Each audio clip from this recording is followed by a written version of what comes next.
રીતે કોઈ હોસ્પિટલ ધમધમી શકે? સવાલ થાય, ઘણા બધા સવાલ થાય. 2021માં અસ્તિત્વમાં આવી હતી, 2022 બાદ જ કાળા કારનામા શરૂ કરી દીધા હતા, પરંતુ હવે આ એક ઘટના સામે આવી છે એટલે બધી જ હોસ્પિટલની તપાસ કરવામાં આવશે. ક્લિનિકલ એસ્ટાબ્લિશમેન્ટ એક્ટ હેઠળ કેટલી હોસ્પિટલોની કેવી રીતે તપાસ કરાશે, શું માપધોરણો છે, માપદંડો છે, એને લઈને વિગત આપશે અંકિત મહેતા.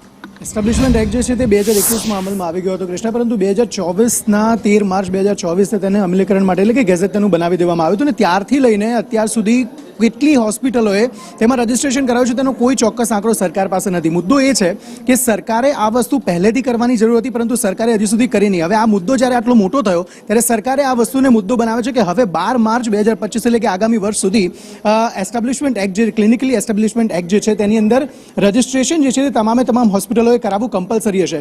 મુદ્દો એ છે કે જો રજીસ્ટ્રેશન નહોતું થયું તો પીએમજેમાં આ હોસ્પિટલ આવી કેવી રીતે? આ સિવાય પણ અહીંયા ઘણી બધી એવી હોસ્પિટલો હશે કે જે પીએમજેમાં હશે પરંતુ તેનું રજીસ્ટ્રેશન થયું નહીં હોય. આ વસ્તુ પર સરકારને ખબર નથી કે આટલી બધી હોસ્પિટલો બનેલી છે, આટલી બધી હોસ્પિટલોમાં દર્દીઓ આવે છે, આટલી બધી હોસ્પિટલોમાં પીએમજે રજીસ્ટ્રેશન વગર ત્યાં આગળ કાર્યવાહી થાય છે અને ત્યાં પૈસા પણ એ હોસ્પિટલોને મળે છે. સરકારને આ બધી ખબર નથી, પરંતુ જ્યારે આ મુદ્દો થયો આટલો મોટો, 2 વ્યક્તિઓના જીવ જતા રહ્યા, ત્યારે સરકારને ભાન થયું છે કે હવે રજીસ્ટ્રેશન જરૂરી છે. જેમ ટીઆરપી અગ્નિકાંડમાં થયું હતું ત્યારબાદ તમામ જે ગેમ ઝોન હતા તેના પર જેવી ગાજ વરસાવી હતી તેવી જ રીતે તમામ હોસ્પિટલો પર પણ આ વખતે ગાજ વરસાવવાનો પ્રયત્ન જે છે તે સરકાર દ્વારા કરવામાં આવ્યો છે અને 2025 એટલે કે 12 માર્ચ 2025 સુધી રજીસ્ટ્રેશન